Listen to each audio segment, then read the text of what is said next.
Hola a todos, muy buenos días. En este episodio de Político con País Completa, el personaje invitado es Enrique Alberto Fonseca. Es un periodista y creador de contenido español, especializado en política internacional y economía, licenciado en periodismo por la Universidad de Valladolid. En 2014 cofundó el canal de YouTube Visual Politics junto a Alberto Rodríguez y Enrique Couto Bueno, con el objetivo de ofrecer análisis sobre política. En 2023, Fonseca dejó Visual Politics debido a diferencias creativas y diferencias de posturas y fundó su propio canal Solo Fonseca. Además de su labor como creador de contenido, Fonseca ha trabajado como consultor en el externo en marketing electoral. Pues tras esta presentación pasamos con las preguntas y la primera es de un proyecto muy interesante, he visto que tienes tú junto con Memorias TP sobre la cumbre de geopolítica. Es interesante empezar por aquí. Eh, pues me gustaría que me explicaras un poco cómo va este proyecto, ¿no? La cumbre es presentada como una comunidad de referencia en habla hispana con 50 lecciones y más de 13 horas de contenido y acceso a directos y foros. ¿Podrías contarnos un poco más cómo está estructurado el curso y qué tipo de perfil se busca y cómo funciona? Pues a ver, es un curso online que nos habían pedido todo el mundo desde que empezamos, porque es la típica cosa de, tío, joder, pues estaría bien un curso donde esté todo lo que necesitas saber para tener una visión más o menos general del mundo, la geopolítica, los distintos bloques regionales, las grandes potencias, cómo afectan los recursos naturales al desarrollo de un país, la propia geografía. Entonces, bueno, pues nos lanzamos a la piscina y dijimos, vamos a ver, ¿cuáles son los dos canales más grandes de geopolítica que hay en español ahora mismo? Hombre, pues el de Borja y el mío. También está el anterior, VisualPolitik, pero que le creé yo y que de hecho Sí, ahora sí, mismo sí. ya hago más audiencia que ellos. De hecho, ahora mismo, desde hace ya 3 meses, Solo Fonseca es el líder de audiencia en lo que es el segmento política YouTube. Entonces, Sí. mira, nos juntamos los dos líderes de audiencia en este sector y hacemos el megacurso. Y ya está. Y entonces es un curso donde estamos Borja y yo juntos. Además, nos estuvimos trabajando en ello 2 meses a destajo aquí en Praga. Se vino aquí Sí. a grabar conmigo y a preparar todas las secciones. Y básicamente es eso. Y luego la cumbre es pues un espacio para discutir cosas. Es todos los amantes de la geopolítica, por decirlo de una forma, los frikis de la geopolítica que se puedan poner ahí y compartir cosas. Oye, chicos, he encontrado este análisis, esta historia, y luego de cuando en cuando subimos algo de contenido exclusivo. Ajá. La verdad que hemos estado bastante. Nos cuesta bastante sacar tiempo porque la actualidad no nos deja un respiro, pero vamos a ver si dentro de poco sacamos por lo menos un directito, Borja y yo, discutiendo Ajá. precisamente todo el tema de Irán, Israel, que iba a estar interesante. ¿Hay algún tema en concreto que despiertas un poco más de interés en el curso, tipo migraciones, algún bloque en concreto que sea así más? No, a ver, los bloques son bloques regionales, o sea, hablamos de Estados Unidos, Latinoamérica, Europa, Rusia y el antiguo Ujú. espacio soviético, Asia, China, África, y luego ya pasamos a hablar de recursos naturales, o sea, la Ajá. influencia de los recursos naturales, cómo funciona el petróleo, cómo funciona el gas natural, el uranio, las energías renovables, que es algo fundamental para entender la geopolítica, cada vez más, ¿no? Cada vez la energía es más importante. Y luego ya hablamos, pues, bueno, al principio hablamos un poco de las distintas filosofías geopolíticas que hay, ¿sabes? Porque igual que en la política normal tienes izquierda-derecha, pues dentro de geopolítica tienes el realismo, el idealismo, el constructivismo. Entonces explicamos cómo funcionan estas distintas tendencias, ¿no? Intentamos Ajá. ser en el curso intentamos dar como todas las visiones para que sea lo más neutral posible. Hombre, lo bueno que tenemos es que Borja y yo además no pensamos exactamente igual. Entonces, Claro. eso también nos ayuda un poco a balancearlo un poco y que el curso sea más neutral. Y luego el De acuerdo. resto es muy conversacional, o sea, está muy pensado para que casi lo puedas consumir como si fuera un audiolibro. Ajá. No, no, es interesante la propuesta, la verdad que sí.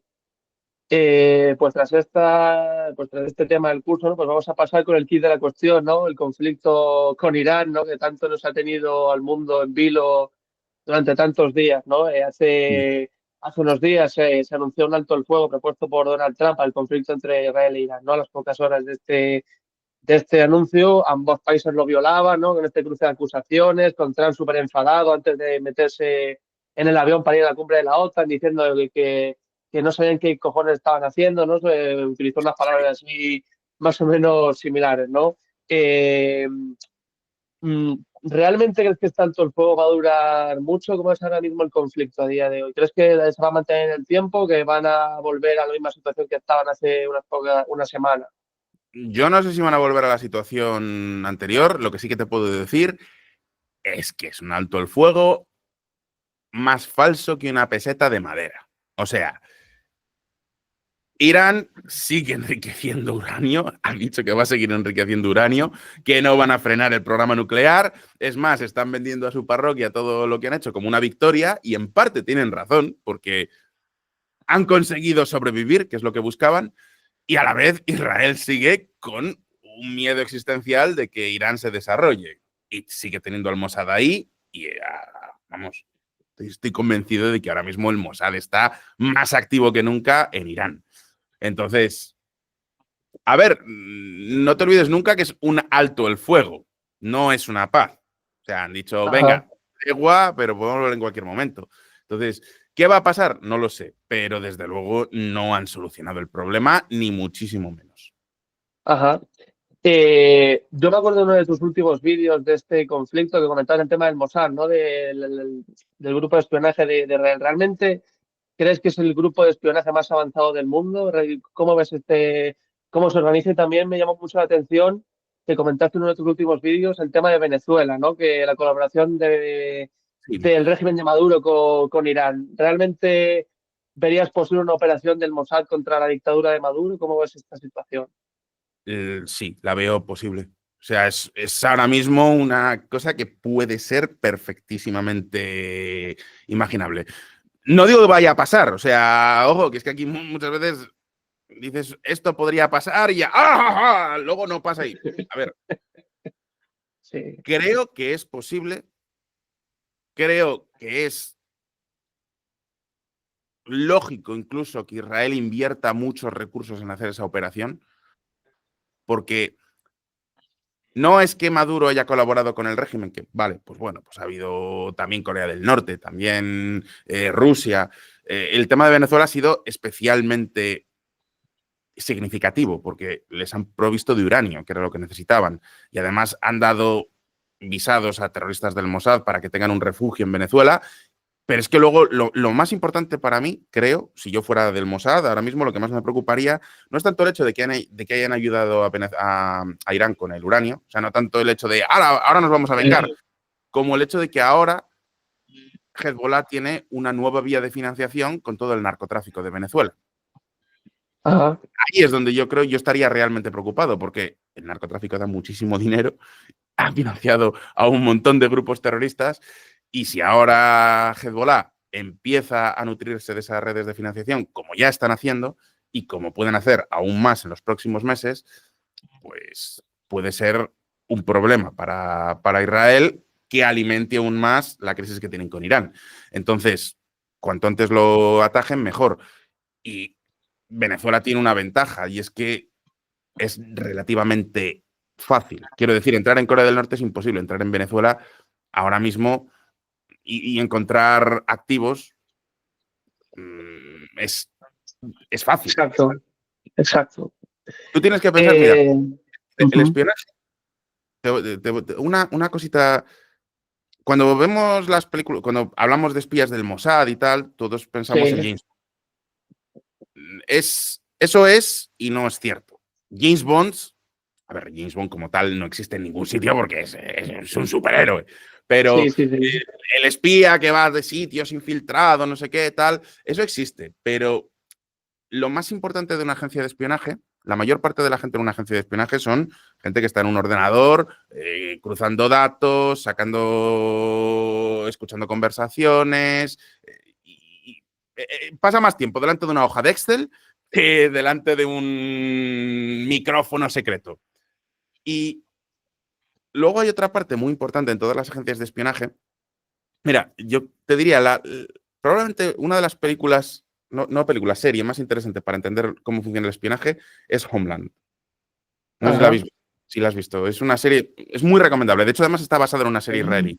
Yo he visto la versión ajá, americana, no la israelí, pero en esta serie se ve como una parte muy importante de las agencias de espionaje es lo que ellos llaman los activos, los assets. O sea, yo voy a Venezuela y ahí conozco gente que luego me consigue información. Y son gente normal y corriente que está haciendo su trabajo, como tienes en Irán también, o hacen su trabajo y en cuanto pasa algo, llamadita, oye, mira, me acabo de enterar que van a abrir una planta de uranio en no sé dónde, o que van a hacer tal. Y el tío sigue haciendo su trabajo, él no es un espía, no es un James Bond, no es ningún superhéroe, es simplemente una persona que está ahí y es un informante. Esa red de informantes es realmente lo que nutre, es lo que llaman la HUMINT, inteligencia humana. O sea, lo que no sacas por hackeo, sino que sacas, pues eso, porque tienes ahí una persona que te cuenta las cosas. Claro, esas ajá. redes de informantes, el Mossad es muy bueno construyéndolas, pero además hay sitios donde es más fácil de construir y sitios donde es más difícil. Claro, ahora mismo en Venezuela, ¿cuánta gente crees que estaría dispuestísima a traicionar a Maduro? No, no traicionar a Maduro, a intentar venderle. O sea, tienes el 80% del país ahora mismo quiere echar a Maduro. Otra cosa es que no pueda, pero quiere echarlo. Entonces, en cuanto aparece el Mossad o quien sea y le dice, oye, pues mira, ¿me puedes ayudar con esto? Es que sobra gente. Claro, exacto. ¿Entiendes a lo que te voy? Entonces, por eso Sí, sí, digo sí, sí. que para el Mossad es muy fácil hacer operaciones de este tipo. Es como, ¿por qué el Mossad ha funcionado también en Irán? Coño, porque es que, por un lado, toda la sociedad iraní está en contra de los ayatolás. A ver, no toda. Evidentemente, en toda dictadura hay gente que lo defiende. Es como cuando en la época de Franco y después del franquismo, todavía quedaban españoles que decían, esto con Franco no pasaba. Ya. Pero en general, la sociedad española quería pasar página e ir a una democracia. Pues aquí te pasa lo mismo. Pero luego además hay otra cosa. ¿Cómo, por ejemplo, infiltró el Mossad a tanta gente en Hezbollah? Porque de repente cuando Hezbollah se mete en la guerra de Siria, necesita ampliar la plantilla una barbaridad, o sea, contratar a un montón de gente, con lo cual bajan los requisitos y ahí es donde el Mossad coló a quien quiso, porque era muy fácil. Entonces, Ajá. algo parecido te puede estar pasando en Venezuela. Entonces, yo creo que la oportunidad está. Existe la oportunidad, existe la intención. Pues la verdad que tiene bastante lógica que pueda pasar algo así. De hecho, el Ajá. Mossad ya ha intervenido en Venezuela. Y otro tema muy interesante es que otro le preguntaron a Trump, ¿no? En una rueda de prensa en la Casa Blanca, que si él estaba dispuesto a volver a bombardear las bases nucleares de las centrales nucleares de Irán en caso de que siguieran con el enriquecimiento de uranio. Y dijo, sí, sí, naturalmente, que él estaba dispuesto a volver a bombardear a Irán en caso de que le llegaran esos informes. ¿Crees que realmente existe esta posibilidad o es un caso más del taco, eso que tú comentas en tus vídeos de Trump always chickens out? ¿Qué opinas? Yo creo que existe la posibilidad y que puede tener el taco al final, puede, pero, o sea, yo creo que él va a intentar evitarlo hasta el final, pero en última instancia probablemente termine, si no consigue, Trump ahora mismo lo que está intentando hacer es, vale, ya que te acabamos de dar el palo, ahora te pongo la zanahoria.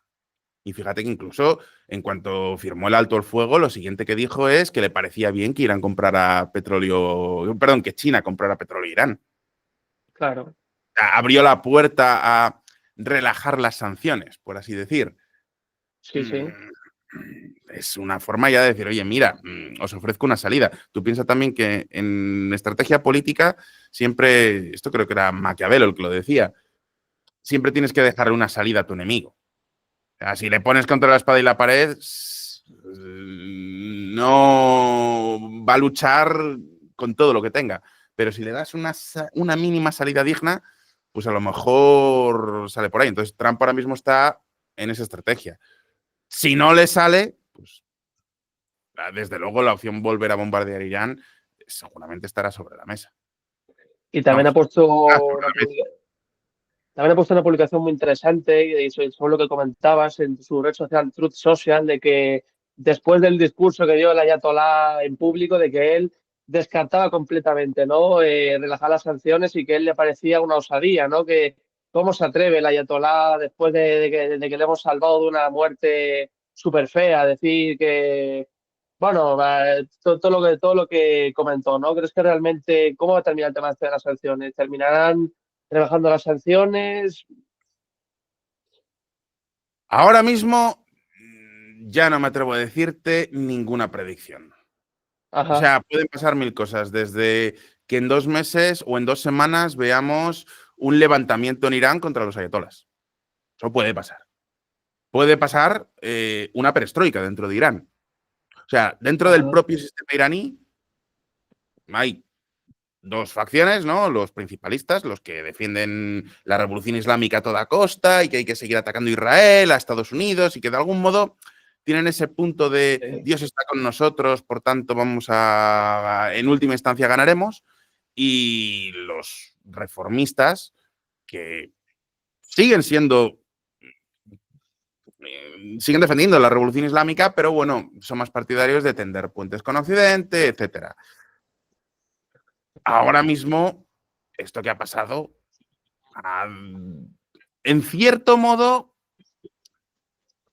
ha sacado las vergüenzas de la ala dura, pero por otro lado les ha dado la razón, porque cuando la ala dura decía nada de rendición, aquí seguimos atacando y al final vamos a terminar saliéndonos con la nuestra, bueno, se han salido con la suya. Entonces, no sé muy bien hasta qué punto, cómo lo van a leer en Irán, pero bueno, podría existir la posibilidad de que el ala reformista terminará comiéndose la ala dura y entonces terminen aceptando un pacto con Occidente a cambio de que les relajen las sanciones. También es una posibilidad. No digo que vaya a pasar, o sea, pero podría.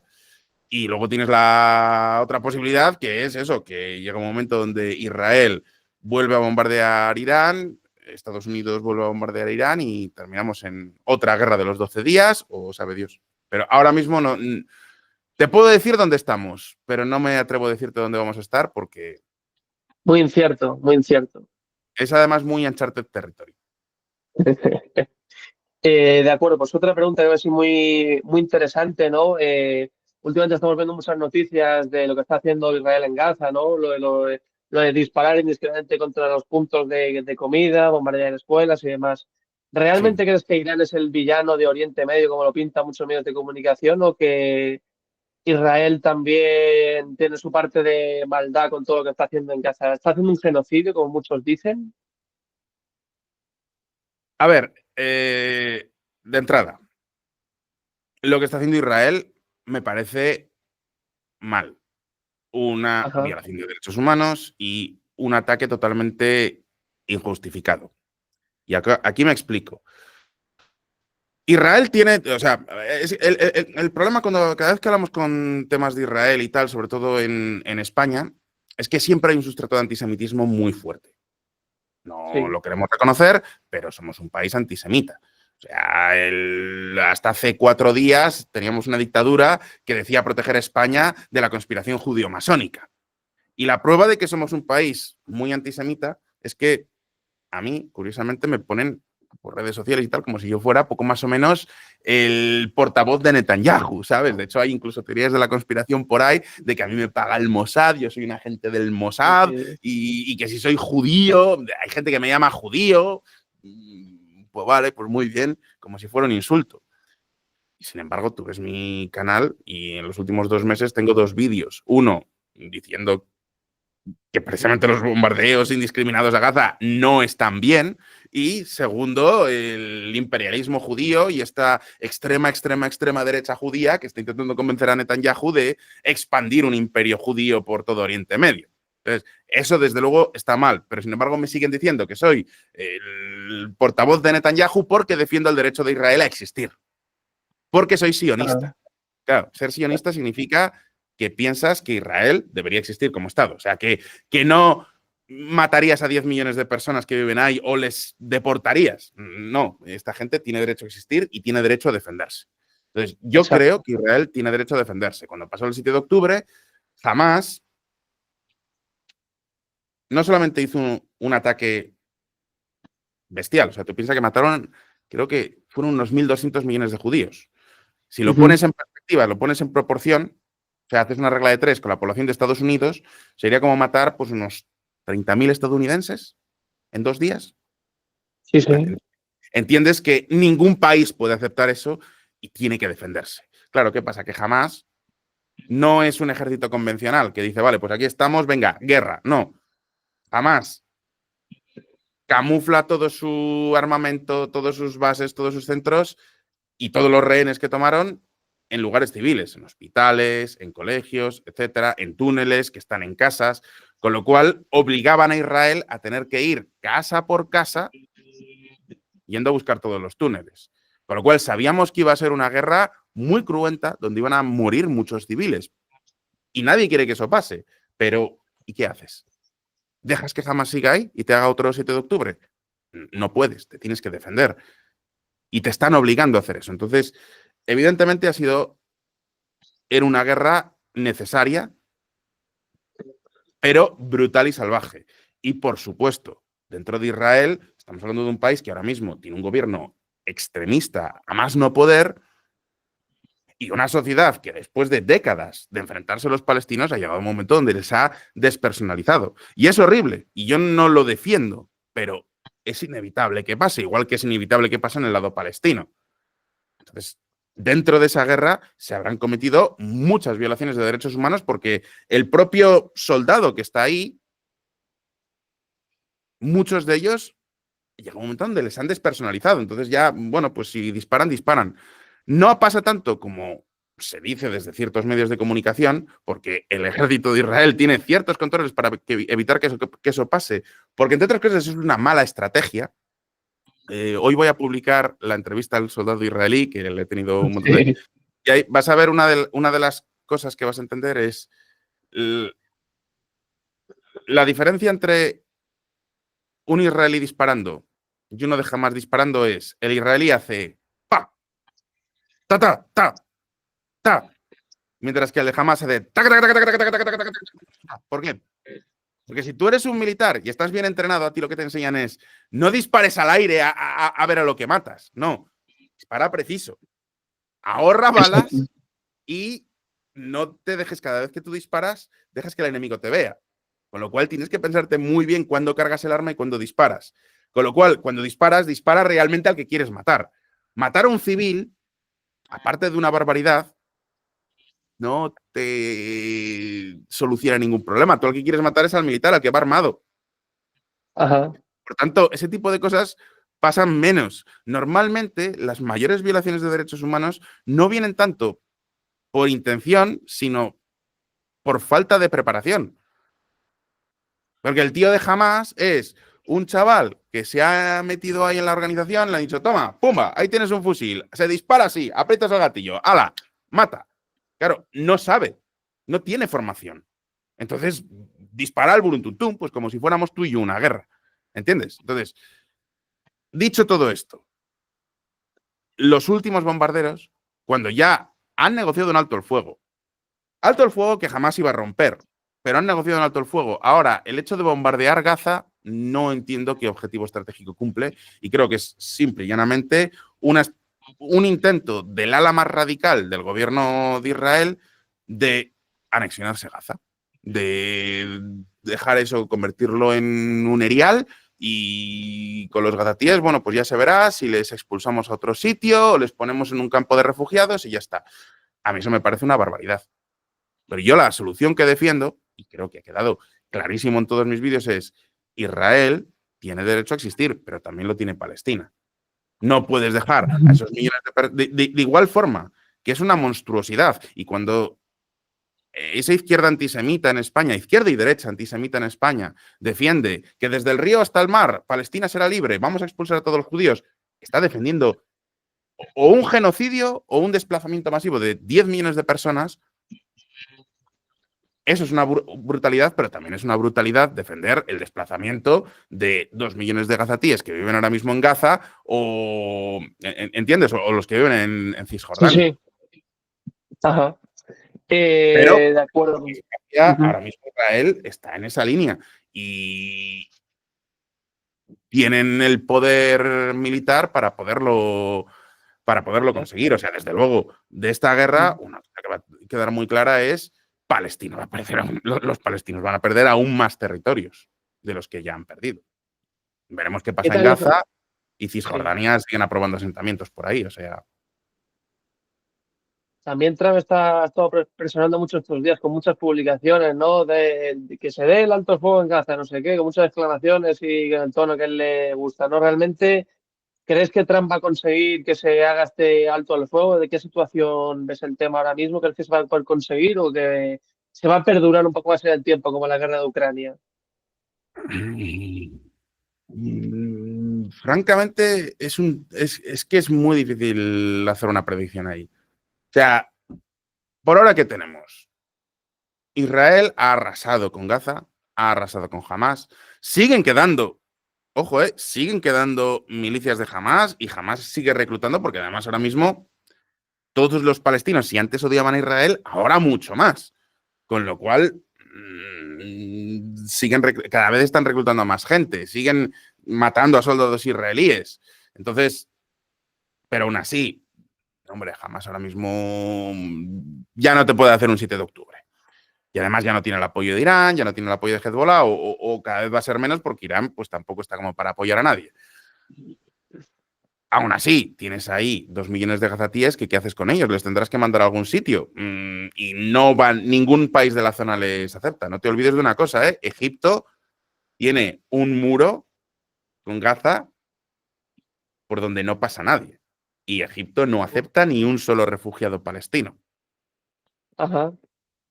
Jordania tampoco. Ningún país acepta refugiados palestinos, que también es otra de las grandes mentiras de estas. El tema del conflicto árabe-israelí, mucha gente dice, yo soy pro-Palestina, no, yo es que defiendo la causa palestina, sí, sí, sí, pero refugees welcome, pero en mi casa no. Nadie acepta refugiados palestinos, nadie acepta meter dinero para reconstruirlo. Entonces, yo no sé qué es lo que puede pasar. Te puedo decir qué es lo que creo que debería pasar y lo que la lógica me dice que tiene que terminar pasando de algún modo. Y es que en algún momento alguien tiene que reconstruir Gaza, permitir que puedan vivir los gazatíes ahí. Y ese alguien probablemente tenga que ser Israel, con la ayuda de Estados Unidos, con la ayuda de una coalición internacional de países árabes, probablemente las petromonarquías, reconstruir Gaza.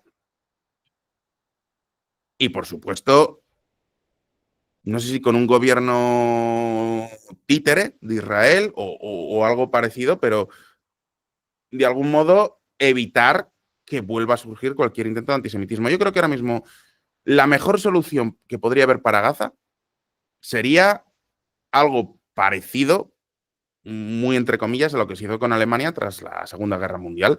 Vale, o sea, os acabamos, ya está, ya ha terminado la guerra, ahora os ayudamos a reconstruirlo. Y el plan Marshall mandó un montón de dinero a Alemania para ayudarla a reconstruirse. Durante 4 años hubo un gobierno liderado por los comandantes en jefe de los ejércitos aliados. O sea, no te olvides que Alemania cae en 1945, o sea, Hitler cae en 1945, pero no hay elecciones hasta el 49. Durante esos 4 años había un gobierno regente de los militares que habían ganado. Los americanos, había un sector americano, un sector francés, un sector inglés y un sector ruso, vamos, soviético. Entonces, Sí. Al cabo de 4 años, los americanos, ingleses y franceses deciden, vale, ahora vamos a dejar que estos alemanes puedan tener elecciones, los rusos no, pero durante esos 4 años se prepara el país para tener una democracia, se somete al país a un proceso de humillación nacional muy necesario en el que cualquier mención al antisemitismo, a la propaganda de Hitler está completamente prohibida. Entonces yo entiendo que ahora tiene que haber algo parecido, o sea, te ayudamos a reconstruirte, ahora eso sí, el primero que diga voy a hacer otro espectáculo de Navidad, como hacen espectáculos de teatro infantil en los colegios de Gaza, donde los niños se visten de terroristas y tal. Vale, el primero que haga eso, fuera, a la cárcel. Eso no se puede hacer más. O sea, obligar a hacer un proceso de, voy a decir una palabra horrible, reeducación para que desaparezca el antisemitismo. Va a costar generaciones y siempre quedará algo, pero bueno, es la única opción que puede haber realmente, creo. Porque lo militar no te soluciona todo. De acuerdo. Otra noticia importante es que hoy, de hecho, empezaba el juicio por corrupción contra el primer ministro de Israel, contra Netanyahu, ¿no? De hecho, antes Sí. de empezar esta entrevista he leído una noticia del país, si no recuerdo mal, de que ha conseguido suspender su declaración alegando seguridad nacional. ¿Realmente cómo es el futuro de Netanyahu en la política? ¿Va a terminar en la cárcel? ¿Va a terminar juzgado? ¿Qué me puedes comentar? Pues de nuevo no me atrevo a decirte porque a mí me gustaría, o sea, a mí lo que me gustaría es que termine la guerra de una santa vez Sí. con Gaza. Yo realmente creo que la de Irán debería continuar, pero que termine la guerra de una santa vez, Israel convoque elecciones, Netanyahu las pierda y ya le puedan juzgar. No sé si se merecerá la cárcel o no, eso que lo diga un juez, pero ese señor merece que le juzguen, que tiene muchos casos de corrupción a las espaldas. Y lo que es peor, está en un gobierno atado de pies y manos por unos extremistas que le están llevando por sitios donde probablemente ni siquiera él quiera ir. Ya. Entonces, yo es que además con Netanyahu tengo como luces y sombras. Creo que ha sido un político con muchas luces. Es una persona increíblemente inteligente, que sabe dirigir un país en guerra, más que nada porque tú piensas que Netanyahu,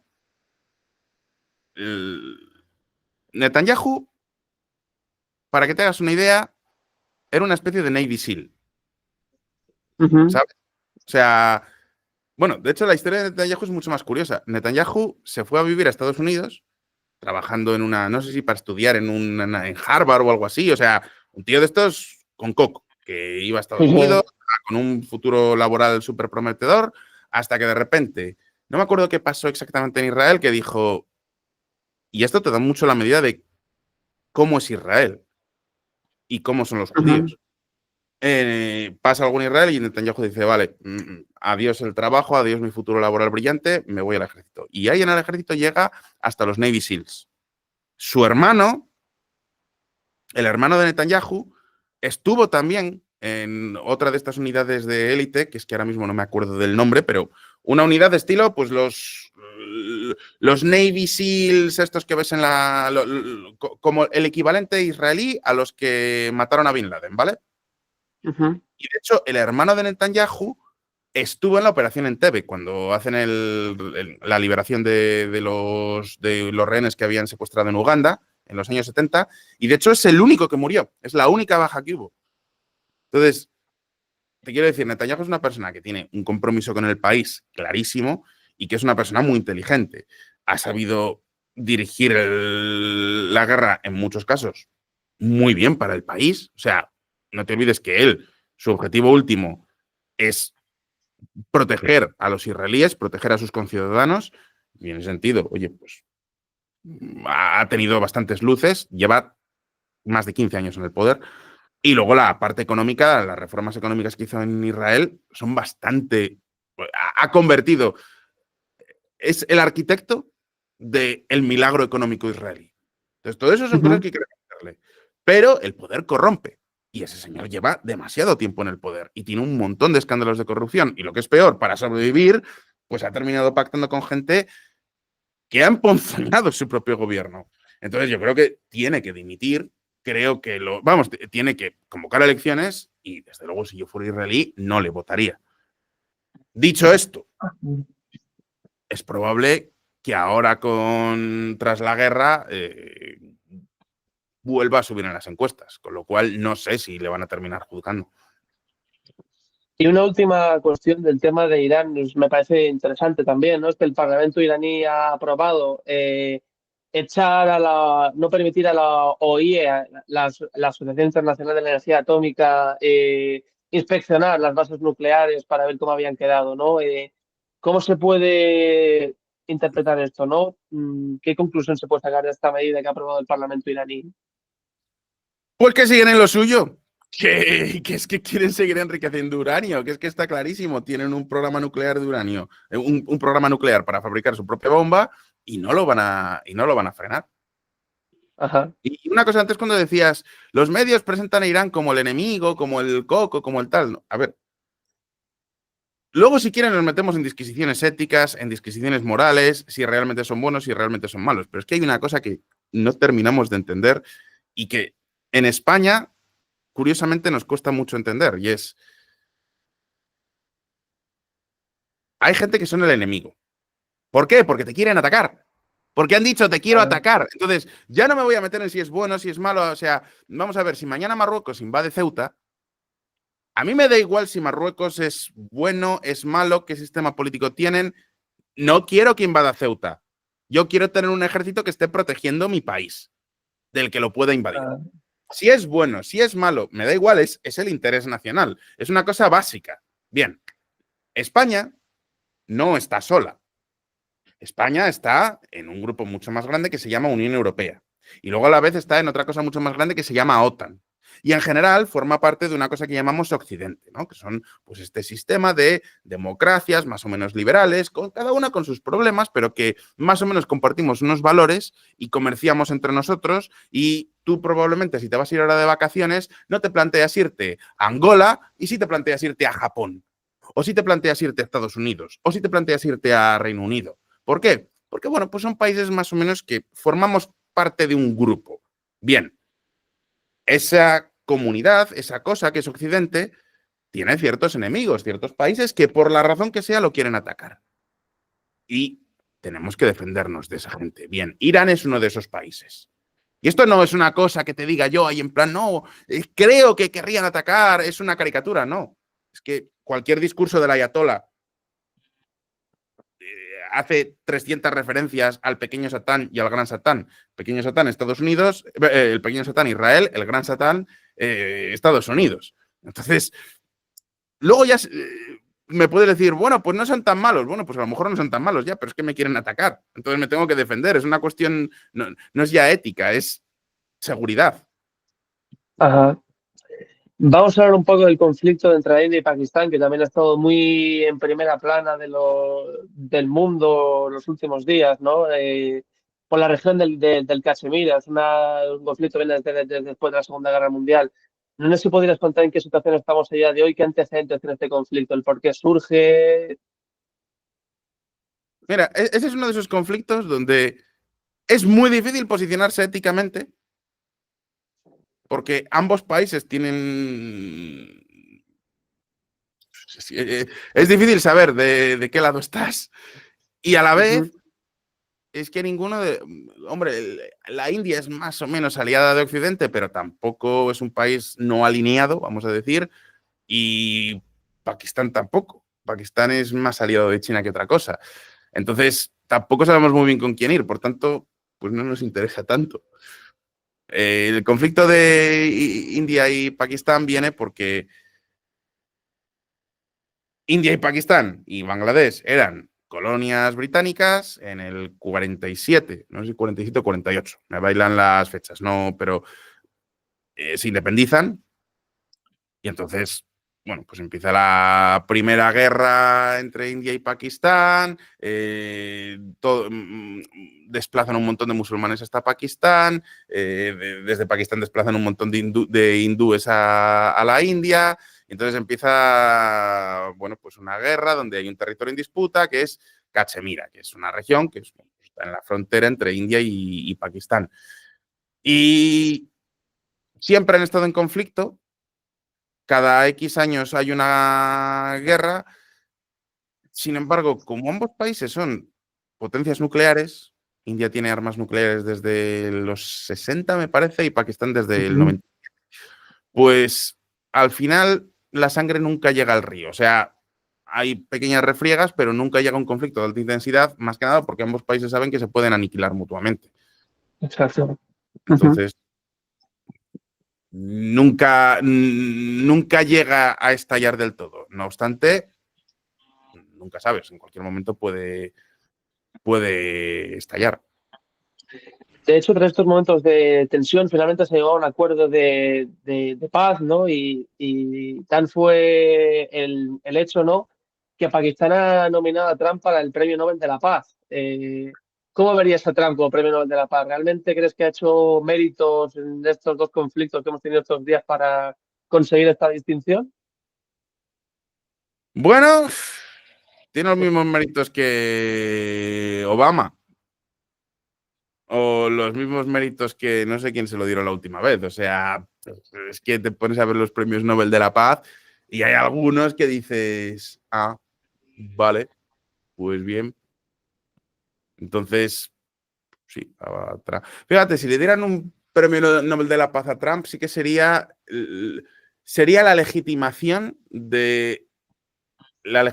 definitiva del movimiento ideológico que podría representar Trump, esta, no sé llamarlo, extrema derecha, derecha alternativa, nueva derecha, este nuevo discurso que empezamos a ver que tampoco se perfila del todo, porque Trump no tiene nada que ver con Milley, pero les meten en el mismo saco y ellos a la vez se meten en el mismo saco. Entonces, esto sí que supondría un poco la legitimación definitiva de todo eso. Sería como, mira, las instituciones, el Premio Nobel de la Paz, se lo dan a este hombre también, igual que se lo dieron a Obama, con lo cual ya no puedes decir que Trump es un fascista peligroso. Entonces, eso sí que podría tener esa lectura, pero a mí, francamente, es que el Premio Nobel de la Paz, desde el momento en el cual incluso se planteó a Greta Thunberg de candidata hace unos años, vale, pues sí, Sin más, sin más. me dices ahora a mí que te lo pueden dar a ti y digo, pues mira, pues vale, pues que te lo den. De acuerdo, antes has comentado el tema de la OTAN, ¿verdad? Otra noticia importante es el choque entre Pedro Sánchez y Donald Trump estos días, porque España se niega a subir ese gasto en defensa al 5%. De hecho, salió Pedro Sánchez diciendo de que con un 2,1% es suficiente. ¿Crees Sí. que realmente se va a sucumbir a lo que está comentando Trump del 5%? Porque de hecho ha amenazado con una guerra comercial a España. ¿Crees que se va a cumplir esta amenaza? ¿Va a haber una guerra comercial con aranceles mutuos o al final se subirá ese gasto al nivel que pide Donald Trump? A ver, de entrada una guerra comercial contra España solo lo veo muy difícil porque de nuevo España está en la Unión Europea, con lo cual si tú haces una guerra comercial contra España, dices, vale, ¿cómo sería eso? A partir de ahora ponemos unos aranceles del 60% a todo el aceite de oliva que venga de España. Vale, pues España se lo envía a Italia y desde Italia lo exportan a Estados Unidos. Ya está. Fin del arancel. Entonces, no creo que puedas hacer una guerra comercial con España a no ser que estés dispuesto a hacerla con toda la Unión Europea. Por otro lado, ¿España terminará sucumbiendo? Hombre, yo creo que España debe sucumbir a eso. Es que, de nuevo, hay una cosa que se nos olvida en España. Formamos parte de la Unión Europea. Es curioso porque a mí me hierve la sangre porque somos el país técnicamente más europeísta que hay en la Unión Europea. O sea, cuando tú haces las encuestas en España de qué piensa usted de la Unión Europea, creo que el 95% de la población está a favor de la Unión Europea. No hay nadie que se quiera salir, no hay nadie que proponga un Spexit. Vox en su momento habló, Podemos en su momento dijo de hacer un referéndum para salirse del euro y no sé qué, y incluso sus propios votantes le decían, ¿dónde vas, palandras? Podemos estar ahora con salirse de la OTAN, es lo que toca. Fuck Trump y fuck OTAN en el Congreso, decía. No, lo de la OTAN sí, a la OTAN siempre ha habido más escepticismo con la OTAN, pero con Europa no. Vale, somos muy europeístas, salvo cuando llega el momento de pagar. Cuando llega el momento de pagar, entonces, oye, no, ¿cómo que vamos a poner unas reglas fiscales? ¿Qué es eso de que solamente puede haber un 3% de tal? Y con el tema de la defensa, esto no va de la OTAN. O sea, cuando decimos España gastando el 5% en defensa, no solamente es por la OTAN, es por Europa. Es que tenemos a una potencia que se llama Rusia, que está invadiendo Ucrania a la vez que amenaza a los bálticos, a Polonia, a República Checa. Ser europeísta no es simplemente me voy de Erasmus o me pongo una banderita de la Unión Europea en mi perfil de Twitter para aparecer junto a una LGBT. No. Ser europeísta, ¿qué es Europa? Europa es una idea nacional. Ser europeísta significa que te tiene que doler lo mismo que ataquen a Polonia que ataquen a Valencia. Que entiendas, a lo mejor no exactamente lo mismo, pero más o menos lo mismo. Cuando pasaron las inundaciones de Valencia, todos los españoles, de algún modo, nos sentimos compelidos a ir a ayudar. El que podía ir en persona a Valencia a quitar el barrio, iba. El que no estaba, yo no estaba en Valencia, pero oye, mira, hay aquí la Cruz Roja ha aceptado donaciones. ¡Pum! Aquí tienes dinero. Todos íbamos a por ello porque entendíamos que Valencia es, aunque yo nunca he estado en Valencia, bueno, yo he estado en Valencia una vez en mi vida. Yo soy de Valladolid. Valencia me pilla lejos. E incluso si se ponen a hablar en valenciano, ni siquiera hablan mi idioma. Yo podría decir, a mí qué más me da, bueno, eso es otro sitio. No, no es otro sitio, es España.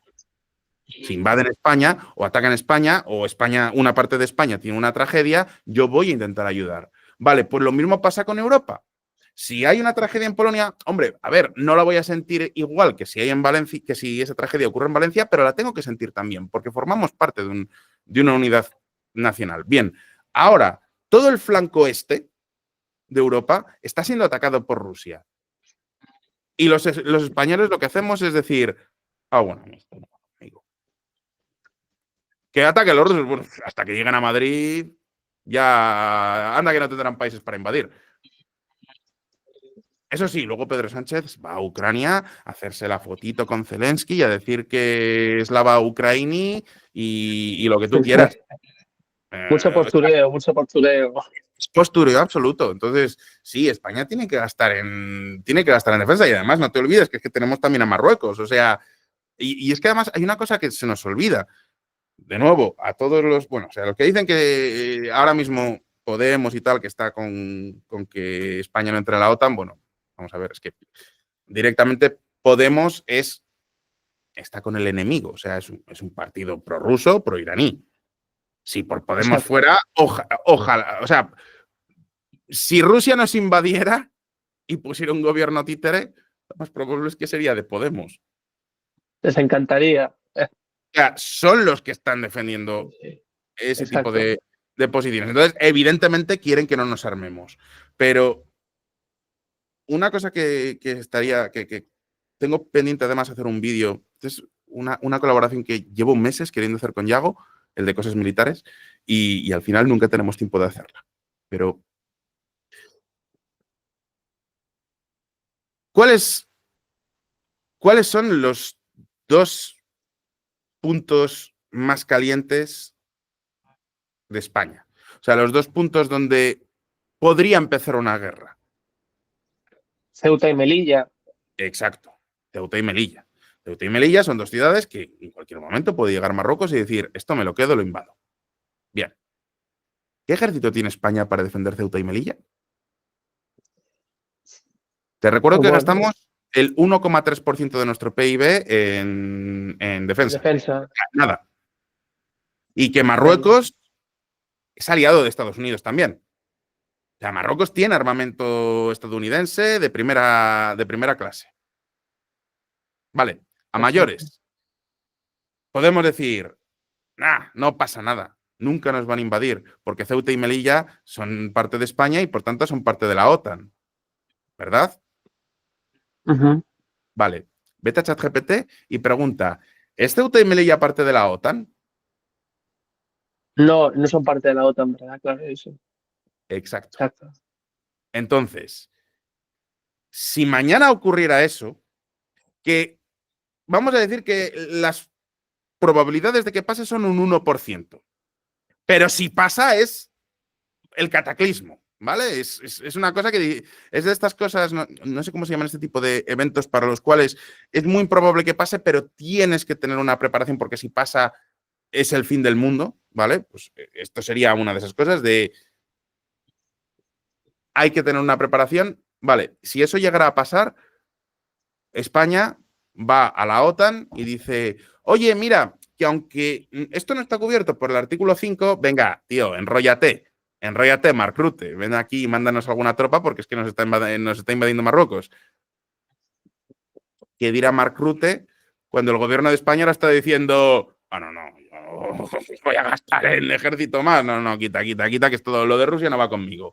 Venga, Slava Ucrania, ¿eh?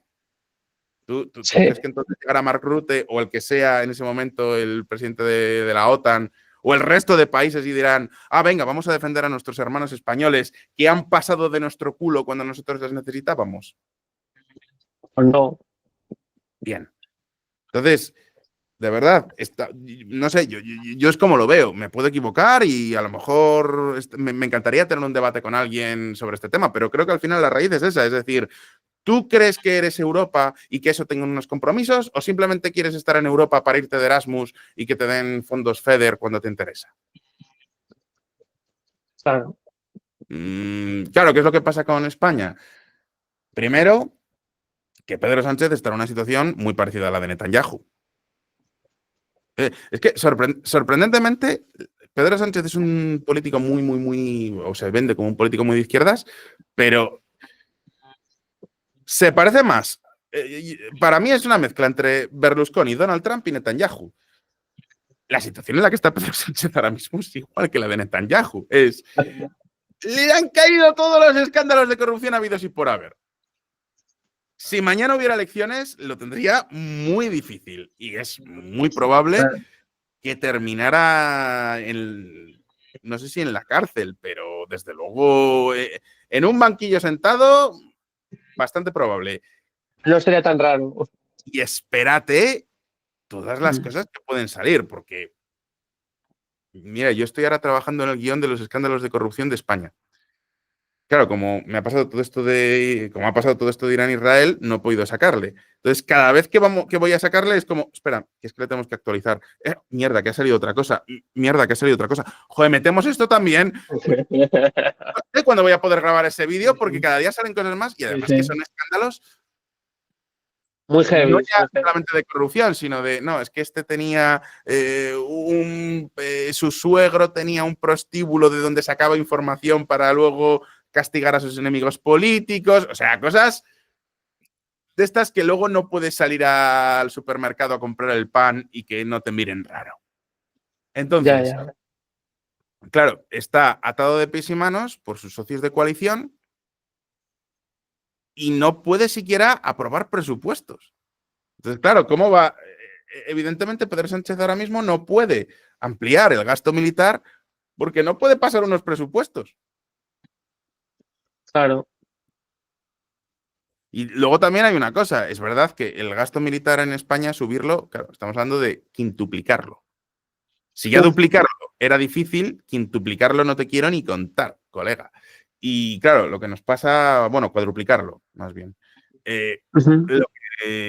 Claro, parece que es, visto así, parece muy fácil. Pues ya está, pues donde antes gastabas 5, donde antes gastabas 1, ahora gastas 5, ya sí, pero tienes que sacar, o subes muchísimo los impuestos o recortas muchísimo otras partidas. Y claro, ahí es donde viene el auténtico problema. Dices, ¿de dónde recortas? Cuando encima tienes una crisis de las pensiones, cuando encima tienes un montón de problemas.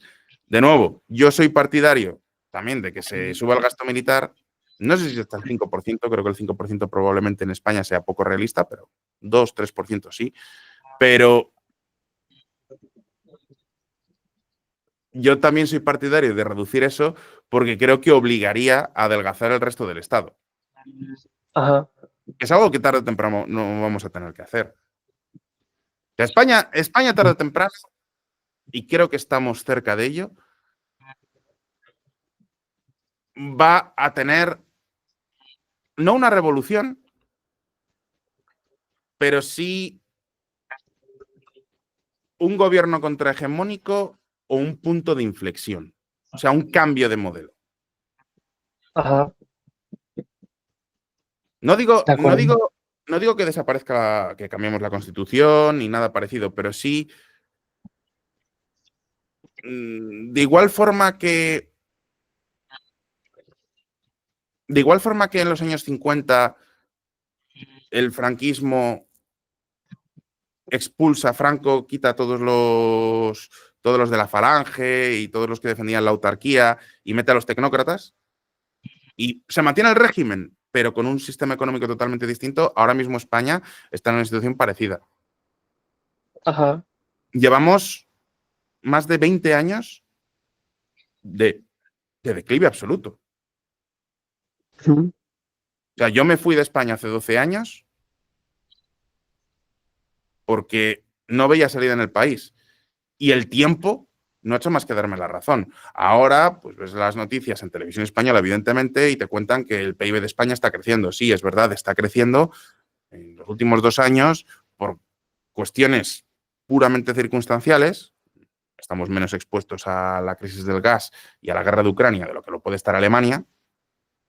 Tenemos Ujú. además la ventaja de las energías renovables, el turismo ha crecido, pero luego parte de ese crecimiento también viene por todo el dinero que nos han mandado de Europa tras el COVID. O sea, tú piensas que Claro. a España se le inyectaron, pues, no sé si fueran 200.000 millones de euros en proyectos. Eso dinamiza la economía.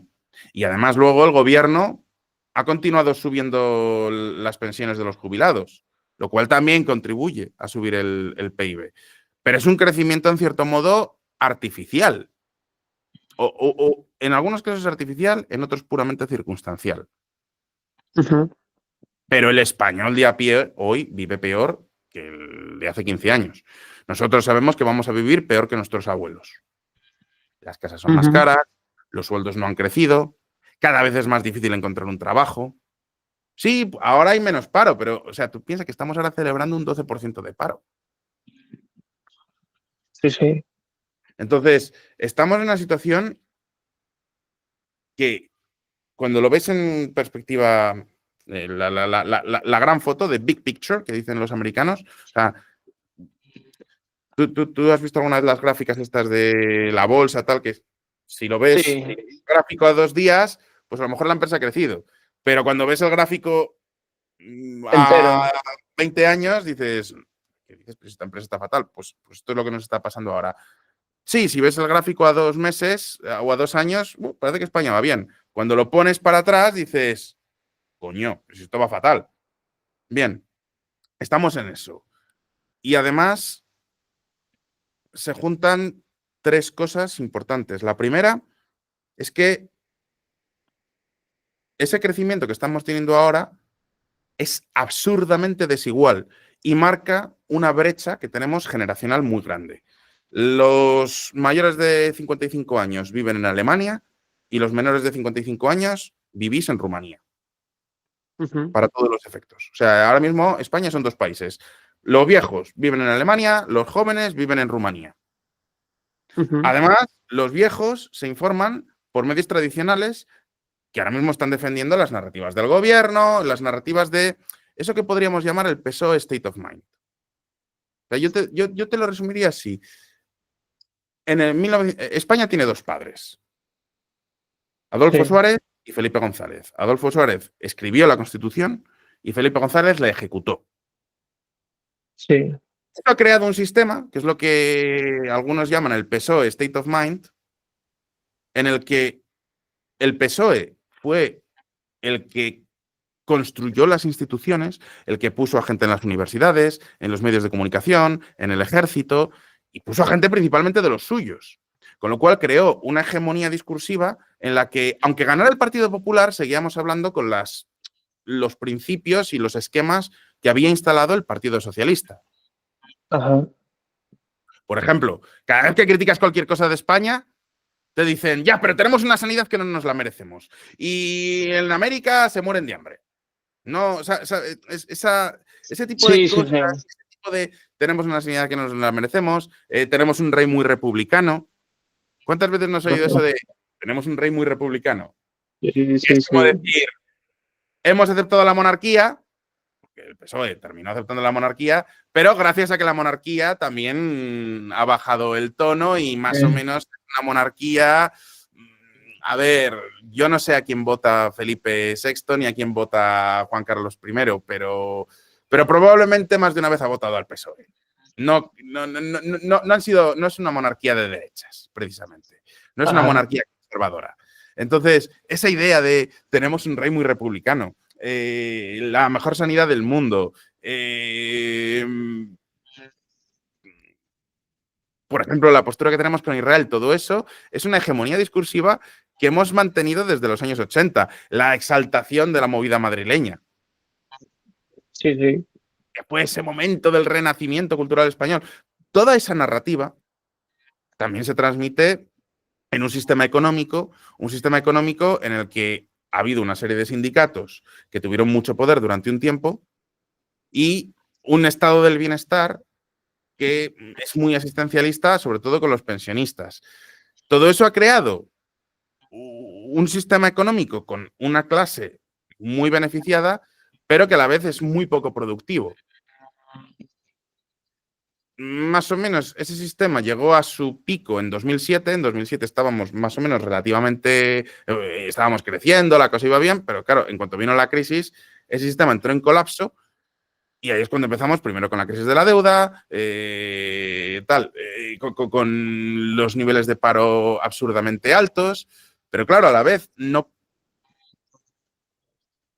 podemos salir de esa lógica porque tenemos tantísimos compromisos de gasto público, por ejemplo, pues con los funcionarios, etcétera, que no podemos salir de ese sistema. Pero ahora hemos llegado a ese punto de ya hay una brecha total entre la gente joven, la gente mayor.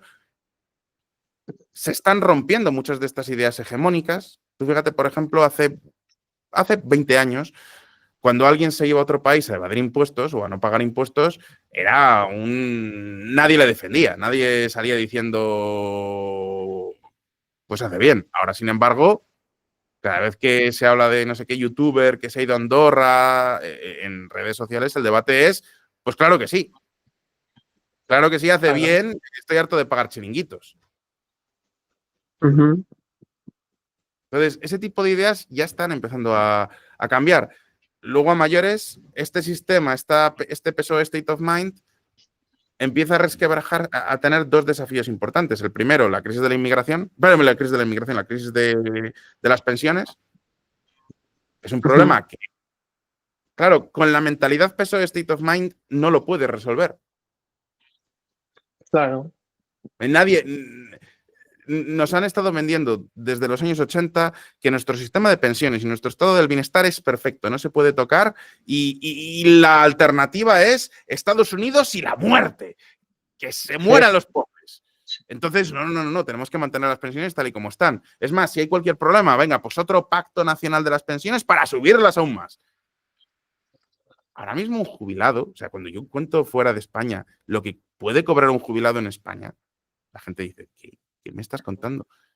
Un jubilado en España se va con casi el 80 y tantos % de su sueldo cuando estaba trabajando. En Alemania se va con un 30 y gracias. O con un 50. Claro, tú cuentas eso y dicen, ¿en serio? Dices, no, pero es que espérate, esto no es lo mejor. Luego le pagan viajes del inserso. Explicar lo que es el inserso fuera de España es divertido. Sí, no.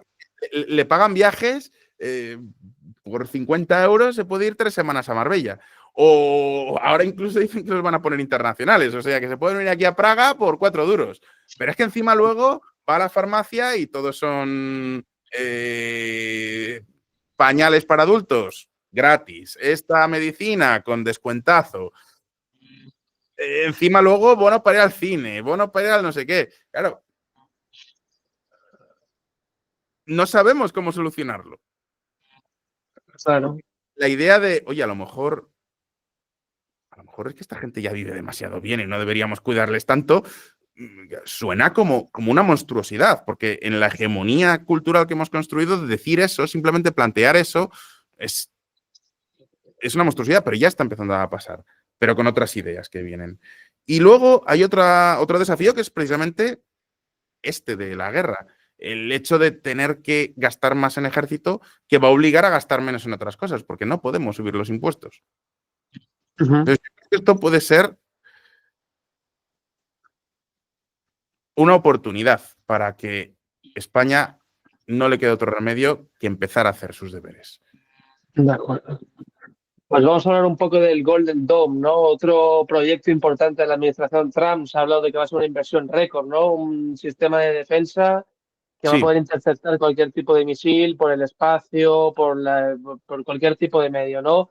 Y China se ha quejado también, que dicen que eso viola el tratado de no, como no militarizar el espacio y que dicen que va a empezar una carrera, otra carrera espacial, digamos. ¿Tú crees que realmente podríamos llegar a ver otra carrera espacial como la que se dio entre Estados Unidos y la URSS, pero esta vez con el sistema este que ha creado Estados Unidos, como que China ahora intenta hacer el suyo por su parte?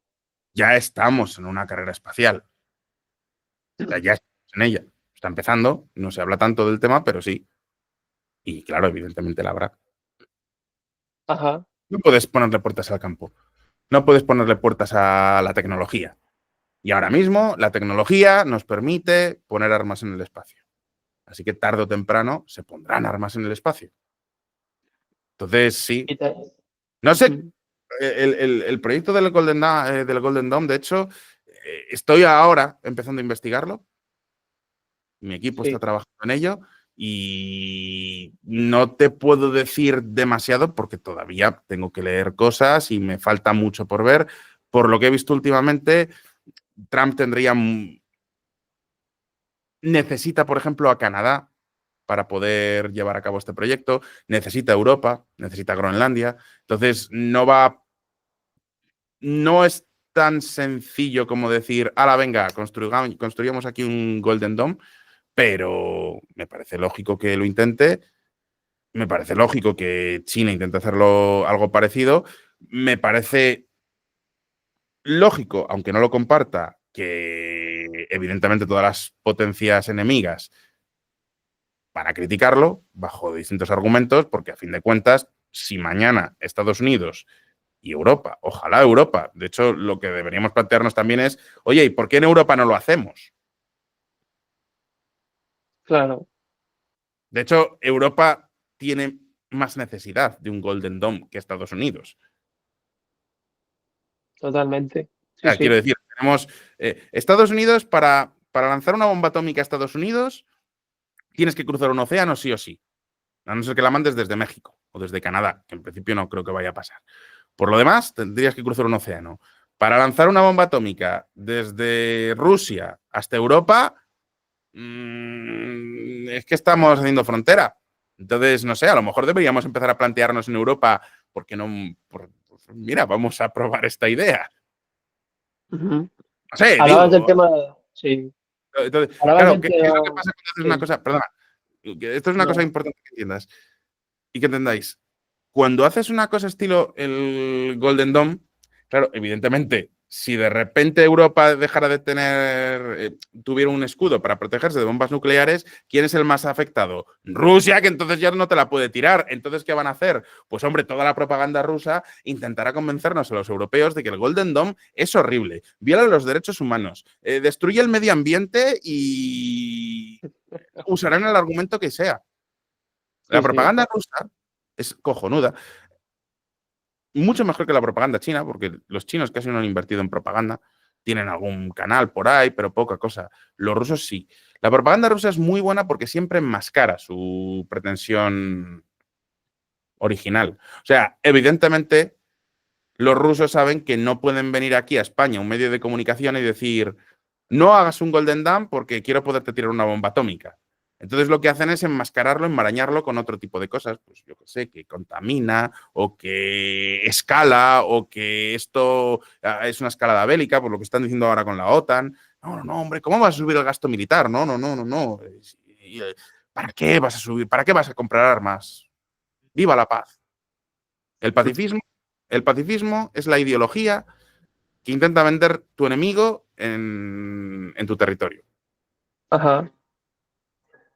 Hablabas también del tema de Canadá, ¿no? También se ha hablado de la posibilidad de que Trump lo ha comentado y que si Canadá se convierte en otro estado de Estados Unidos, les iba a salir gratis formar parte del Golden Dome y si no había de que pagar una cantidad estratosférica para poder también construir el Golden Dome en Canadá. ¿Ves Sí. esta posibilidad realmente viable o crees que al final terminarán pagando esa cuantía que les pide Estados Unidos para poder formar parte de este avanzado sistema de defensa? No tengo ni idea. No tengo ni idea. De hecho, de nuevo, no sé ni cuánto hay de avanzado en este proyecto y cómo de posible es. O sea, a ver, una cosa por aclarar. Lo más avanzado que hay ahora mismo en escudos antimisiles es lo que tienen los israelíes. Claro, Israel Ujú. es un país del tamaño de Cataluña y que además da al Sí, sí, mar. Lo único que tiene que hacer es proteger las áreas colindantes con los territorios palestinos, con Gaza, etcétera, y el Iron Dome, la cúpula de hierro, está hecha para frenar cohetes, no misilazos, sino los RPGs que lanza Hamas. Y exacto. luego tienen los misiles Arrow y la onda de David para protegerse ya de misiles más grandes. Pero claro, es proteger un estado mucho más pequeño, con lo cual es relativamente fácil hacer eso en un país como Estados Unidos. A ver, es relativamente fácil y aún así estamos hablando de uno de los mayores prodigios tecnológicos y armamentísticos de la historia, en el que Sí, Israel se ha sí. ganado lo indecible. Entonces, que Estados Unidos pueda tener eso, o sea, ¿cómo, cuántos israeles caben en Estados Unidos? Uf, a Entonces, saber. ¿y cómo Mm. pruebas ese sistema? Es muy difícil, es muy difícil. Entonces, Complejo, eh, complejo. eh, habrá que ver si existe la tecnología, si existe el dinero. Y en función de eso veremos. Estamos hablando, tú lo has dicho ya, tecnología aeroespacial, o sea, poner satélites, cosas que todavía no se han hecho. Entonces, probablemente, probablemente para el día que realmente se hayan puesto los primeros cimientos de este proyecto, el que esté en la Casa Blanca ya no sea Donald Trump. Vale, Y entonces a lo mejor le pone otras condiciones a Canadá. Lo que está señalado Donald Trump de poner aquí unas condiciones draconianas a todos los países y tal, pues es Donald Trump. Pero de acuerdo. no creo que ese señor vaya a durar eternamente. Primero, puede perder las elecciones tranquilamente y segundo, no va a vivir para siempre. Entonces, Está. el siguiente que venga, pues a lo mejor tiene otra visión. De acuerdo, pues vamos a hablar un poco de la guerra de Ucrania, ¿no?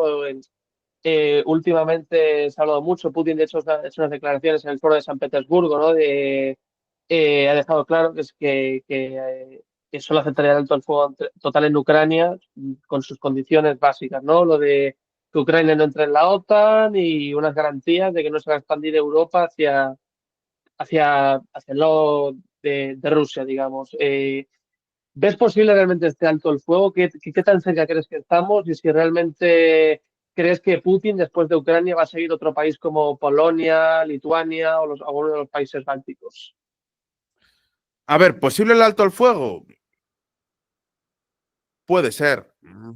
Yo siempre he pensado que la guerra de Ucrania no va a terminar nunca y que lo que vamos a terminar viendo es un momento en el que ambos bandos aceptan tácitamente que no pueden avanzar mucho, que están ya agotados y entonces dejan de atacarse durante un Ajá, tiempo. Y que llegamos pues a una especie de situación coreana. O sea, yo creo que los posibles escenarios entre Rusia y Ucrania ahora mismo son solución a la coreana o solución a la israelí. Hay un escenario también ajá, que es la finlandesa, pero ese le dudo, ese no creo que vaya a pasar. La solución finlandesa sería que realmente firman una paz, Ucrania acepta que Rusia se quede con el Donbass y con Crimea, Rusia acepta que Ucrania sigue existiendo, Ucrania acepta la neutralidad, no entra en la OTAN, pero bueno, se puede desarrollar por su cuenta. Ese escenario ahora mismo le veo es el que veo más complicado. Entonces tenemos solución coreana o israelí. La solución coreana es que no firman ninguna paz, siguen estando en guerra, militarizan la frontera, pero, bueno, digamos que Rusia deja de atacar, digamos que Rusia deja de atacar ciudades ucranianas porque Ucrania ya ha conseguido protegerlas, y entonces es un gasto de misiles y de armas absurdo. A la vez deja de intentar avanzar porque sabe que no puede, y Ucrania, por su lado, también no avanza más porque sabe que tampoco puede. Entonces llegan a este acuerdo de, bueno, mira, seguimos en guerra oficialmente, pero no nos atacamos. Ajá, Sería la de solución acuerdo. Corea del Norte, Corea del Sur. Oficialmente siguen en guerra. Y ahí la frontera está hipermilitarizada y cada X tiempo vemos tensiones, pero, bueno, pues Bueno, no se atacan. Luego de está acuerdo. la solución israelí, que también es bastante problemática y bastante probable, por desgracia, que es como la solución coreana, pero con ataques cada 2 por 3. O sea, cada 2, 3 años, si Rusia puede mandar terroristas a Ucrania, pues lo hace. Y Ucrania, a su vez, también, pues mandar terroristas, mandar infiltrados a Rusia y estar continuamente con refriegas. Entonces, yo creo que más o menos vamos a andar en esos dos escenarios. ¿Cuándo vamos a llegar a ese punto donde Rusia se da cuenta de que no puede seguir atacando? Pues bueno, ahora parece que estamos empezando a ver que ya está en una crisis. Ucrania sigue haciendo ataques bastante exitosos, está conteniendo las tropas rusas en Sumi. Veremos a ver si ahora vuelven a avanzar, pero por ahora parece que les están conteniendo. Pero a la vez Ucrania tiene un problema muy gordo de que no tiene gente. Tú piensas que la estrategia rusa ahora mismo ya no es intentar conquistar territorios. Lo que está intentando hacer Rusia es aniquilar demográficamente Ucrania, bien porque mata civiles o bien porque los civiles se marchan. Claro, cuando Exacto. tus ciudades están siendo bombardeadas día sí, día no, pues al final, ¿qué haces? Te vas. Entonces, cuando llega a Ucrania y trata de reclutar a gente para que vayan al frente, es que ya no hay gente que reclutar porque se han marchado todos. Por muchos controles que hayan puesto para evitar que la gente se marche del país, es que si todo el mundo se quiere ir, pues no puedes frenarles. O es muy difícil frenarles. Entonces, esa es un poco la estrategia rusa. Pero claro, es que están sumiendo al país en una crisis, etcétera. Entonces, bueno, Bueno, veremos a ver un poco. ujú. A ambos En los países les últimos días, interesa un alto el fuego. sí. Probablemente Ajá, Trump pueda todavía terminar negociando un alto el fuego dentro de unos meses o de un año. O sea, está claro ajá, que los dos países están mal. O sea, están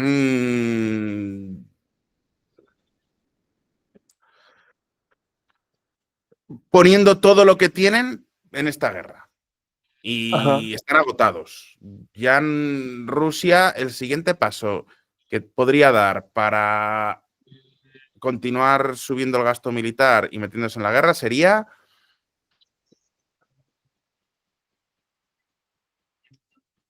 declarar la ley marcial, hacer una movilización total y convertir toda la economía rusa en una economía de guerra.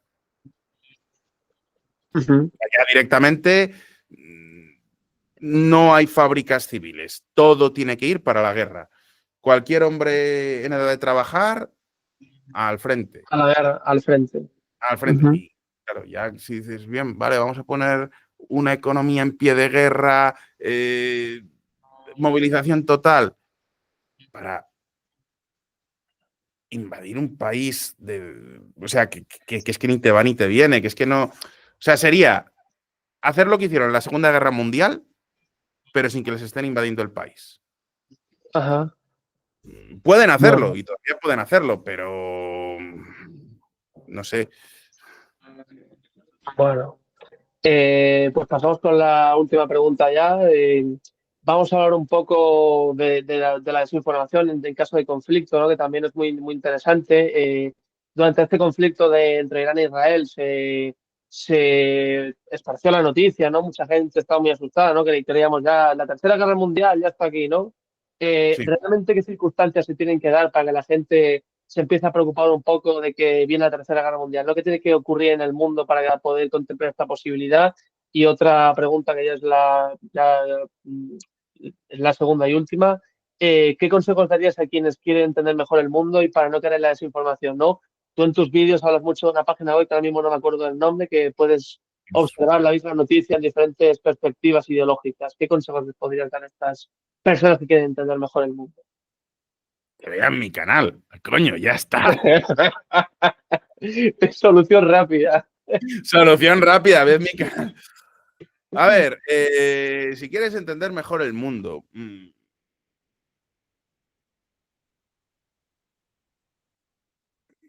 A ver, yo siempre digo que para ser un buen analista político, o sea, para entender muy, muy, muy bien el mundo, necesitas tres cosas. Pensamiento crítico, buena memoria y empatía. La empatía es muy importante porque la empatía es lo que te permite entender la otra postura. O Claro. sea, una cosa muy importante. Mira, si quieres caer en la desinformación,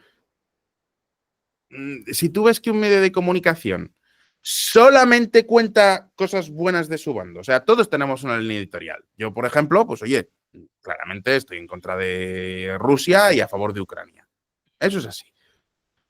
Pero el último vídeo que he sacado dice que Ucrania ahora mismo tiene problemas en la guerra y que los rusos están Claro. avanzando en las zonas. O sea, estoy contando cosas que irían en contra de mi línea editorial.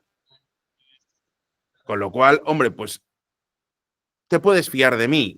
Si te tengo que contar algo malo, te lo voy a contar. A lo mejor me va a costar más, a lo mejor lo voy a pulir más, a lo mejor si otro te lo contaba en el momento que sale, yo a lo mejor voy a tardar 2 días más, vale, pero te lo voy a terminar contando. Pero claro, tú te ves los canales prorrusos, que es que todo, absolutamente todo lo que pase siempre es Putin humilla a Ucrania, Putin le da un golpe masivo a Ucrania, los rusos avanzan por no sé qué, Ucrania no... Joder, ocurrió la operación Telaraña y en lugar de decir, o sea, la operación Telaraña, esta operación que hizo Ucrania, donde Sí, sí. no sé cuántos bombarderos rusos, vamos a ver, objetivamente, ahí los rusos han sufrido. No puedes decir esto ha estado... no ha pasado, no. O sea, ha ocurrido, han destruido un montón de bombarderos rusos. Vale, titular de algunos canales prorrusos. ¡Va a empezar la Tercera Guerra Mundial! Que no. Pero tan difícil de reconocer que tu bando ha hecho algo mal o tu bando ha recibido un golpe. ¿Qué pasa? Que los rusos, para un prorruso, Rusia lo hace todo bien y entonces, y cuando se tienen que ir de Gerson es porque, bueno, porque se quieren reagrupar, porque en el fondo Putin está jugando al ajedrez en 4 dimensiones. Y cuando hay un golpe de estado de Prigozhin, no, bueno, a ver, es que esto ha sido porque, o sea, siempre hay como una explicación para justificar por qué los rusos lo están haciendo bien siempre. O sea, son más, algunos canales prorrusos son más prorrusos que los propios canales prorrusos en ruso. O sea, tú te Sí, ves los sí.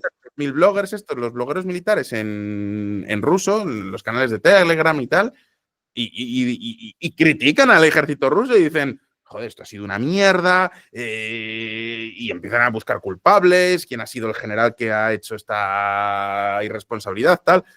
Te ves algunos canales, no voy a decir nombres, y no, es que Rusia nunca se equivoca. Entonces, tienes... ¿esto por qué te lo estaba diciendo? Ah, no, por el tema de la empatía. La empatía implica, Sí, tienes que entender la posición del otro para poder analizar sus movimientos. O sea, yo no estoy a favor de los rusos, pero entiendo bien su posición. Yo no estoy a favor de los palestinos, pero entiendo bien su posición. Y entiendo bien qué es lo que buscan. Y por eso entiendo cuando dicen, pues vamos a expulsar a todos los palestinos de Gaza. No, eso es imposible, eso no puede pasar. Porque si piensas, si te pones en la piel del palestino y dices, un palestino jamás va a aceptar esto.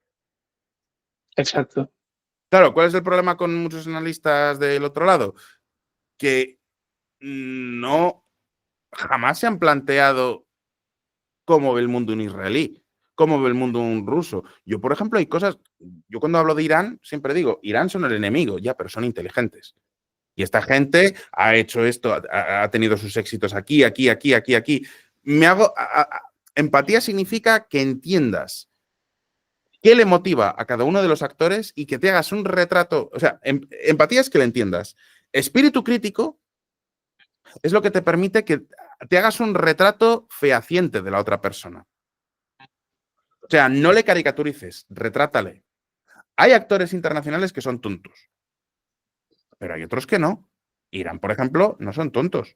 Tiene una visión estratégica brutal, tiene una economía bestialmente diversificada para estar donde están. Tienen un programa de misiles que no es ninguna tontería. Reconocer eso no significa ser pro-iraní.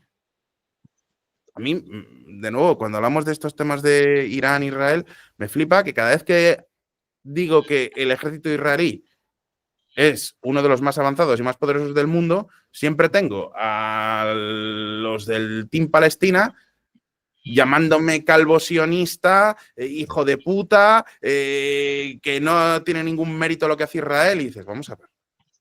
Aunque odies a Israel, aunque quieras que desaparezca, no puedes negar la evidencia.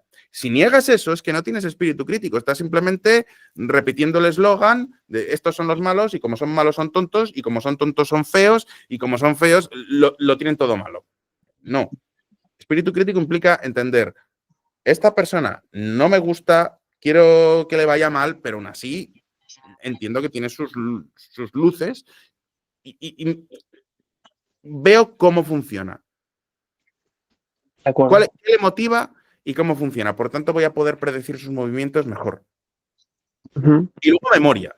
La memoria es muy importante porque la memoria es lo que te permite unir cosas. O sea, cuando ocurre, por ejemplo, cuando ocurrieron los primeros ataques de Irán a Israel, la operación True Promise. Claro, la primera operación True Promise en abril del año pasado, ¿sabes? Cuando lanzaron cientos y pico drones y misiles a ciudades israelíes. Todo el mundo estaba como, ¡ay, Dios mío, la Tercera Guerra Mundial! Yo me acuerdo que me pilló con mi primo que me había venido a visitar ese fin de semana. Ajá. Entonces, el sábado por la noche, pues nos fuimos por ahí, me lo llevé de fiesta y tal. Y claro, yo estaba pensando, me cago en todo, que mañana voy a tener que hacer un vídeo, habrá que ver cómo le hago, tal. Y me acuerdo que estábamos en un bar y estaba un chico viéndolo desde el móvil. Y nos pusimos con él a verlo desde el móvil. Y él estaba preocupadísimo, decía, va a venir la Tercera Guerra Mundial. Claro, ahí es cuando entra la memoria. Yo tenía memoria como para recordar. Vamos a ver. ¿Qué capacidades militares tiene Irán?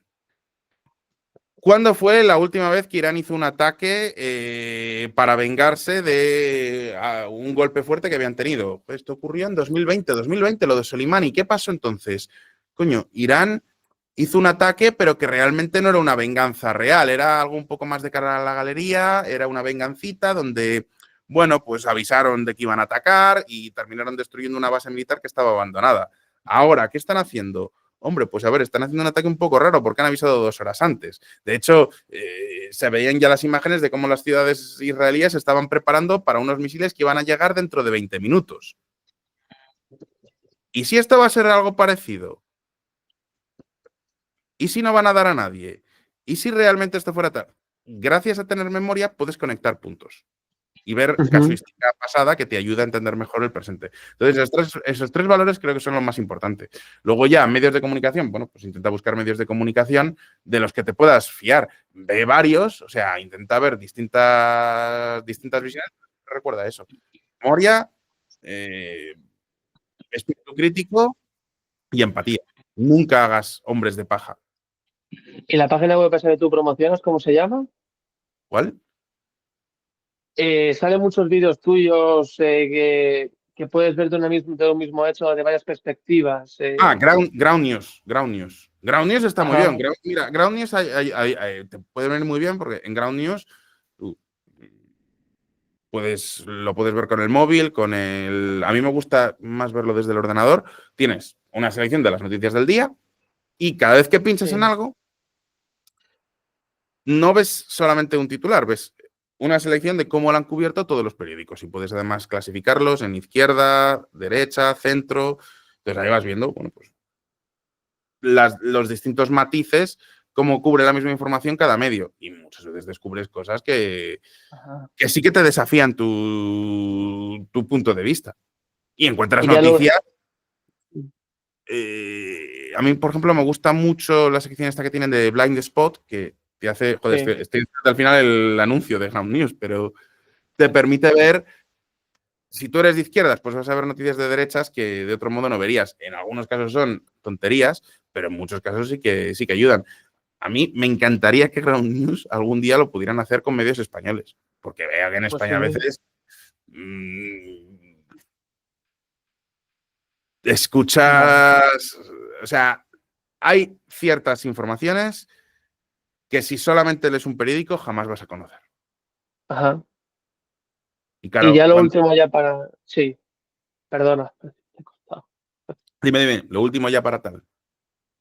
Eh, el tema de la Tercera Guerra Mundial y tal, que lo hemos comentado mucho, porque la gente está muy asustada y tal, ¿qué circunstancias crees tú se tienen que dar? Desde toda esa política de bloques, las mega alianzas, ¿qué me podrías comentar al respecto? Sí, yo creo que tendrían que ser una serie de conflictos regionales que al final, pues Ucrania, imagínate, Ucrania, Irán-Israel y Pakistán-India o China-Taiwán, en los que al final se terminen uniendo todos porque hay una política de bloques. Imagínate que, por ejemplo,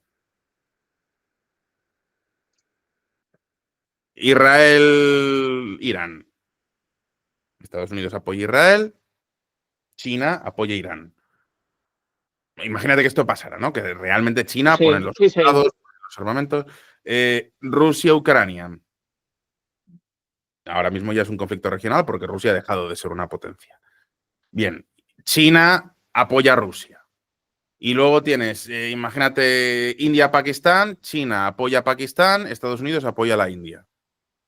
Ajá, Pero de repente ya China forma un bloque con Pakistán, con Rusia, con Irán, y se ayudan entre ellos, cooperan, tal, y entran en guerra con el otro bloque que sería Estados Unidos, Israel, Ucrania, Europa, y al final, bueno, pues tendremos una guerra mundial con diferentes frentes.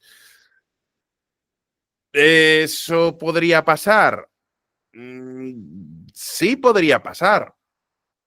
Es un poco lo que se llama la trampa de Tucídides, cuando una potencia empieza a desafiar a otra potencia que está cerca y que bueno, empieza a desafiar militar y económicamente a otra potencia, es muy probable que terminen en guerra. ajá. ¿Lo vamos a ver? Pues no Bueno, lo sé. Yo creo, o sea, yo siempre digo, nunca he estado más cerca de la Tercera Guerra Mundial que ahora. Pero eso no sí, sí. significa que estemos cerca. O sea, vamos a decir que ahora hay un 1% de probabilidades de que no haya, de que haya una tercera guerra mundial. Ajá, Hace 5 años había un 0,01% de probabilidades. Siguen siendo bajas, un 1% es una probabilidad muy baja, exacto. pero se ha Sí, sí. multiplicado por 100 desde los últimos 5 años. Entonces, Ujú. la tendencia a la que vamos es preocupante. Sí. ¿Estamos ya en una segunda guerra mundial? Hombre, yo creo que no. No. Pero desde luego la tendencia sí que es preocupante. O sea, yo recuerdo cuando yo empecé a hablar de política que el mayor problema que te podías encontrar era el Brexit. No había Sí, gran, sí. no había guerras en Europa. Sí, hombre, pues había una guerra por ahí. Parece que en la India se recrudece no sé qué tensión. Parece que si te miras aquí en África, pues hombre, puede haber alguna cosa, pero ningún conflicto así importante. Ahora, pues fíjate, Sí, sí. mm, tienes un montón. Y además, otra cosa que también está pasando, el proteccionismo. El hecho de que ahora los países empecemos a desconfiar los unos en los otros, no comerciemos, pues eso también puede tener un montón de problemas. Entonces, desde luego la tendencia es preocupante. Ajá. ¿Puede cortarse esa tendencia? Sí, pero... Y hay otra cosa también que tenemos que recordar. La paz es una anomalía. O sea, la Ujú. anomalía histórica es que en Europa hayamos estado 70 años en paz. Sí, sí, es raro, es raro. Mal es que hemos estado guerreando entre nosotros. La paz y la democracia son anomalías. Ajá. Entonces, De acuerdo, de acuerdo, de acuerdo. Pues nada, te agradezco de verdad esta hora y pico que nos hemos tirado de charla. La verdad creo que tú sabes mucho del tema y que, bueno, siempre está bien que a gente que no sabemos, ¿no? Pues nos podáis ayudar y tal, pues mira, está bien. Y antes de parar de grabar, pues si podrías dejarle un último mensaje a mi audiencia, y así a modo de despedida. pues nada, un abrazo muy fuerte a todos. Gracias por ofrecerme este espacio y no sé, suscribiros a mi canal. Vale, pues para de grabar un momento y te comento una cosa. Vale.